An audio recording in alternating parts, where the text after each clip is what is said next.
При тоа трите новодиагностицирани, една пациентка патувала во Србија, понатаму роднина, бабата на девојчето од Штип, која што вчера најавивме дека ќе биде тестиран, има позитивен тест, и уште еден пациент од Скопје. Градови во кои сега има диагностицирано пациенти се Скопје, Дебар, Гостивар, Штип и Охрид. Сите пациенти се со релативно стабилна клиничка слика, лесна до средна.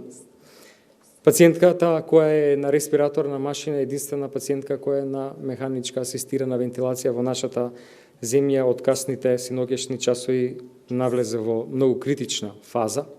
Се прават сите напори кои што треба да се направат у смисла на дополнителна поддршка, у смисла на дополнителна терапија, од аспект на поддршка на сите органски системи, но незината ситуација е навистина покритична од тоа што беше во текот на изминатиот ден.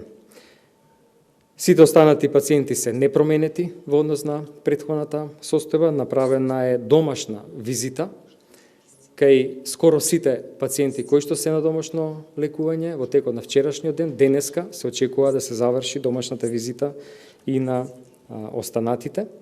Има пациенти кои што избираат да се лекуваат дома и да не бидат хоспитализирани, а тоа нивната состојба го дозволува, зашто е изработен алгоритам од стручните лица на клиниката за инфективни болести.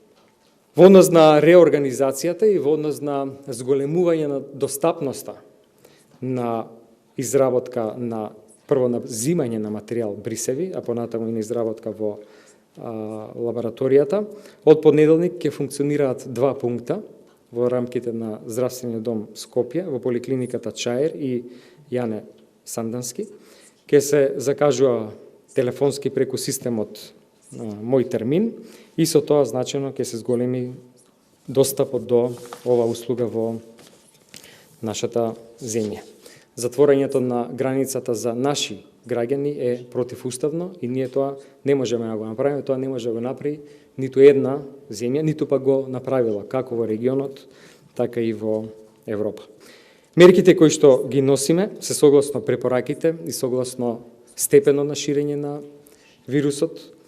Со оглед на тоа што имаме податоци дека многу често мерките не се почитуваат, во текот на денешната седница на владата, која што е закажана за 16 часот и 30 минути денеска, јас ќе предложам заострување на одредени мерки.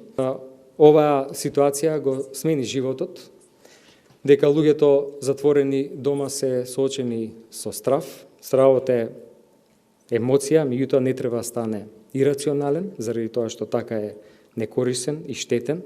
Мора сите да сме свесни дека токму таа изолација, самоизолација, токму тоа карантинизирање е спасот и начинот да се стави крај на ширењето на инфекцијата.